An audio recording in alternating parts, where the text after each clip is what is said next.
Welcome to Becky's Beauty School. I'm here to answer any of your questions, show you helpful tips and advice when it comes to the beauty industry. I'm Becky and I'm an educator and a full-time waxing specialist in the Essex area, and I'm here to help you answer some of your dying questions. And I know they're dying questions because I get them all the time. My students are forever asking me the same thing, so I know that there's going to be loads of you out there that want to know the same answer, so I'm going to give it to you. What should you be charging when it comes to your services? And I know for a fact that's something that's a really confusing area for a lot of us sole traders out there that are working in the beauty industry. You know, we're on our own, we've got no guidance, and we're trying to make sure that we're not over expensive because someone down the road's doing it half the price. And we also don't want to sell ourselves too cheap because we're the ones that's got to do the work and we want to actually earn some money. So it's always a very tricky and grey area. What should we be pricing ourselves for our services? I would start off by saying everything that you have achieved right now is down to everything you've laid out and the time and the effort you've put in, whether that means down to your training, whether that's, you know, the effort and the time that you've put into other researching and practicing and other courses that you've done on the side. And I generally do believe that you shouldn't compare yourself because you don't know if the other people have done exactly the same. You don't know if they're as skilled as you or as confident as you. You don't know what products they might be using. They could be using cheaper products than you. And you don't know if they're even working in a little stay-at-home salon that they don't have any overheads for, where you may have massive overheads and rents to pay for your salon room or your chair that you've got. So I would definitely say don't cut yourself short on anything. You want to attract the clientele, and by attracting it you need to be confident in yourself, because that's the confidence that your clientele are looking for.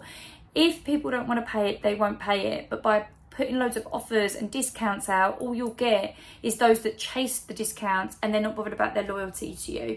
For me, the biggest thing that I am so pleased with is that my clientele respect me, they respect my services, they respect my prices. Anytime I've ever had a price increase, which isn't that many, but when I have, no one's even questioned it. I don't feel like I should justify myself. You know, you don't go into Tesco's and all the staff are explaining why the bread's gone up or why the cereal's gone up each week. You just pay it because it's what you want. And if you don't or can't afford the price, you'll go somewhere cheaper. But trust me, we all find money for things that we enjoy more. And if people enjoy your services and enjoy your company, they will pay it. It may mean they might have to let that service treatment expand a little bit more in between. It might not be as often as they like it, but they'll always come back to you. And the more you sell yourself short, the more people will just think you're cheap, and you're cheap for a reason. So remember that. You know, don't maybe get fixated on what other people are doing, but maybe just look at the round figure in your area. Remember, London prices are going to be very different to, say, the prices maybe in Cornwall or Scotland or anywhere else.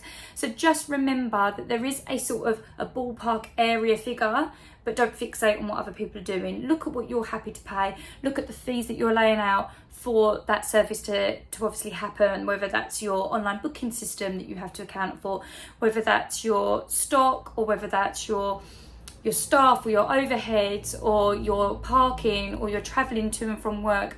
All of that should be considered. Your uniform, everything should be considered in that. And that's what you've got to remember. When you take all of that out, are you earning enough? Are you earning at least minimum wage or more? Because otherwise, is it worth it? So that's what I would recommend to you all, is don't feel like you are too expensive. Just feel like that's what I'm happy to earn, and those that will be willing to do it will do it. The amount of times I've lost clients because they thought I was too expensive, gone away to get somewhere cheaper, within 6 months they've come back to me because they are happier with my service. And I know that it will be exactly the same for you. Leave in the comments, tell me exactly what it is that you worry about when it comes to running your business. Is there other things that you would like help or advice with? How do you feel? Do you feel confident with your price? Do you feel nervous about putting your prices up? I know that's something that a lot of us in the industry have struggled with, especially just recently. Have you just done it and thought, sod it, this is what I deserve to charge and that's what I want? And have you had complaints? Have everyone been okay? We're here as a community. It's great to see if there's people out there that we can lean on and ask how they've coped with it, so we can settle some anxiety about what we are actually charging for our services. Don't forget to like and subscribe, guys, and I will be back with another video answering more of your questions and showing you more helpful tips and advice.